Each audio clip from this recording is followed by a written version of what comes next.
In the Phrygian hill country, there were once two trees which all the peasants, near and far, pointed out as a great marvel.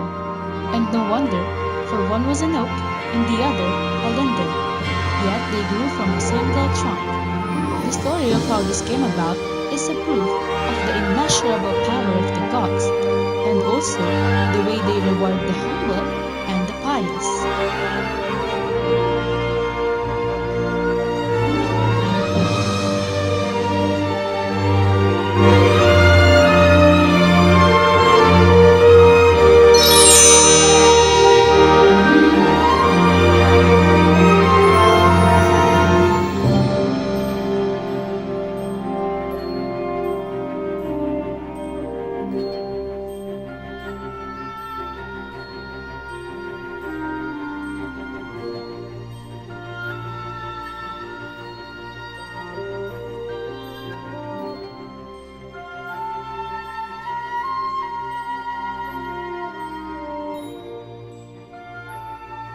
Sometimes, when Zeus was tired of eating ambrosia and drinking nectar up in Olympus, and even a little weary of listening to Apollo's lyre and watching the Graces dance, he would come down to the earth, disguise himself as a mortal, and go looking for adventures.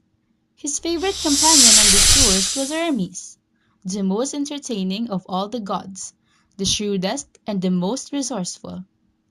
On this particular trip, Zeus had determined to find out how hospitable the people of Phrygia were. Hospitality was, of course, very important to him, since all guests, all who seek shelter in the strange land, were under his special protection. The two gods, accordingly, took on the appearance of wayfarers and wandered through the land, knocking at each lowly hut or great house they came to, and asking for a food and a place to rest in. Not one would admit them. Every time they were dismissed insolently and the door barred against them. They made a trial of hundreds. All treated them in the same way. At last they came upon a little hovel of the humblest sort, poorer than any they had yet found, with a roof made only of reeds.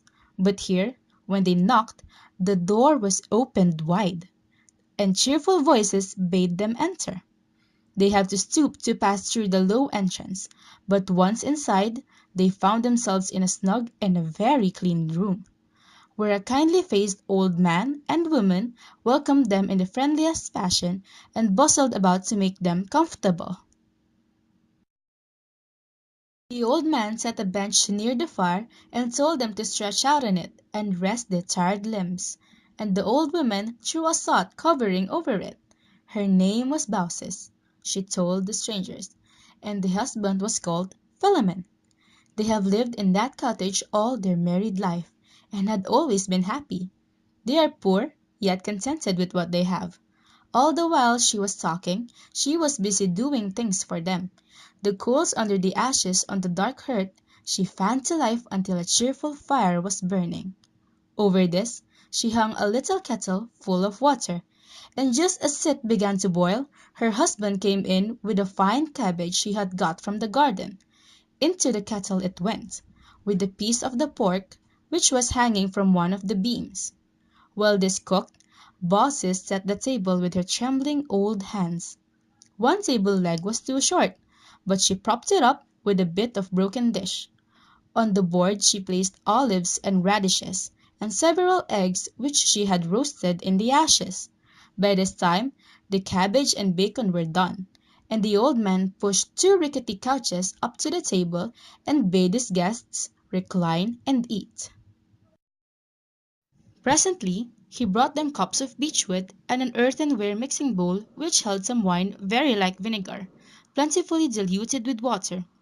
Philemon, however, was clearly proud and happy at being able to add such cheer to the supper, and he kept on the watch and refilled each cup as soon as it was emptied.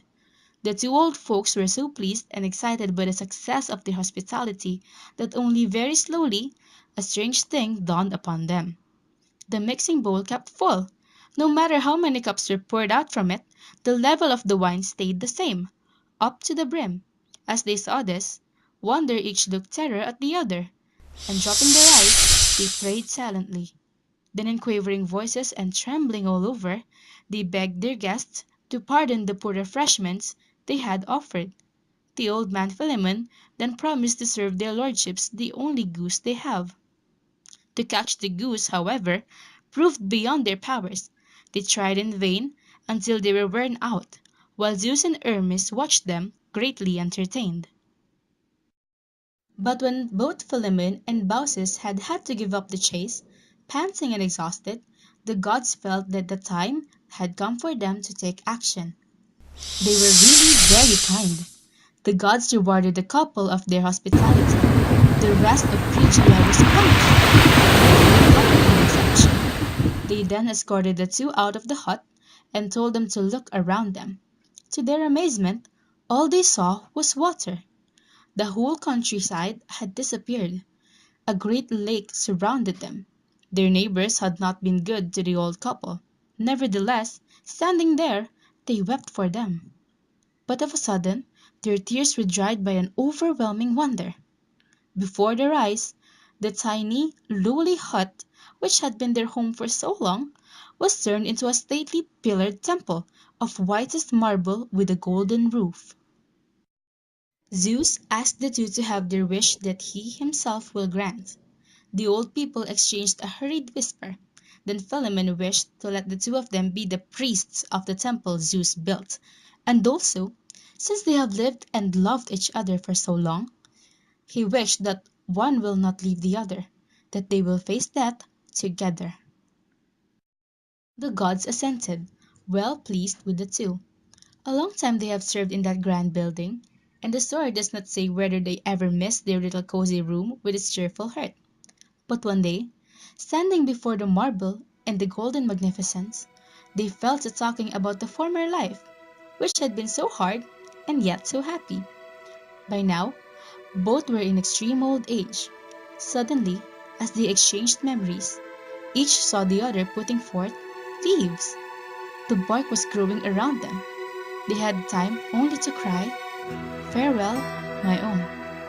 As the words passed their lips, they became trees. But still, they were together. The linden and the oak grew from one trunk.